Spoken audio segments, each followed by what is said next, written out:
Psychology বলে যদি কোনো মানুষ খুব কম কথা বলে এবং যখন কথা বলে খুব দ্রুত বলে তাহলে সে কোনো কিছু লুকাচ্ছে।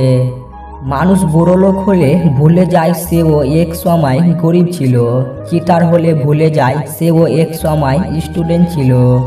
ঠিক তেমনি অধিকাংশ নারীরা শাশুড়ি হলেও ভুলে যায় সেও এক সময় বৌমা ছিল। বিনা কারণে অপমান করার প্রধান উদ্দেশ্য হলো তোমাকে রাগানো ও সবার সামনে ছোট করা।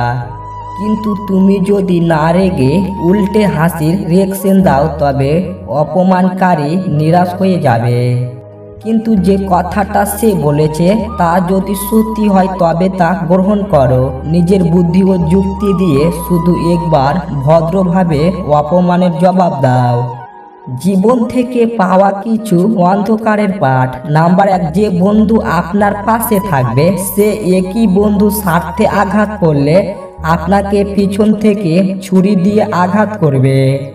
নাম্বার 2, আপনি পরিবারের অনেককেই নিজের আপন মনে করতে পারেন, কিন্তু বাস্তবতা হলে তারা গোপনে আপনার পতন চায়।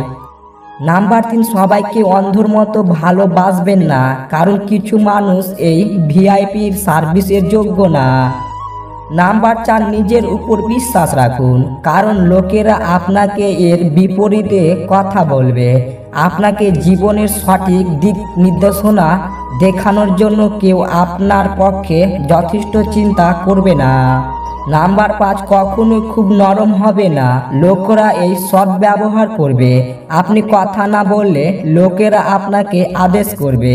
সর্বদা আপনার অধিকারগুলি জানুন এবং তাদের পক্ষে লড়াই করুন। ভুল তো মানুষই করে, আর যারা বলে আমি কখনোই ভুল করি না তারা মানুষই নয়। মানুষ হারিয়ে গেলে খুঁজে পাওয়া যায়, কিন্তু বদলে গেলে আর ফিরে পাওয়া যায় না। তুমি ভালো না খারাপ কাউকে তা প্রমাণ করতে যাবে না, শুধু নিজের কাছে সব সময় সৎ থাকো।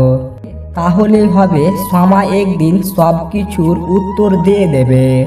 চেয়েছিলাম ভালোবাসতে, কিন্তু কখন যে বিরক্তর কারণ হয়ে গেলাম বুঝতেই পারলাম না।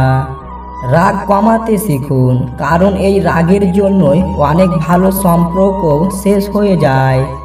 সব থেকে কাছের মানুষ যাদের ভেবেছিলাম তারাই আঘাতগুলো গভীরভাবে দিয়েছে। সময় খারাপ গেলে সাদা কাপড়েরও রং ওঠে।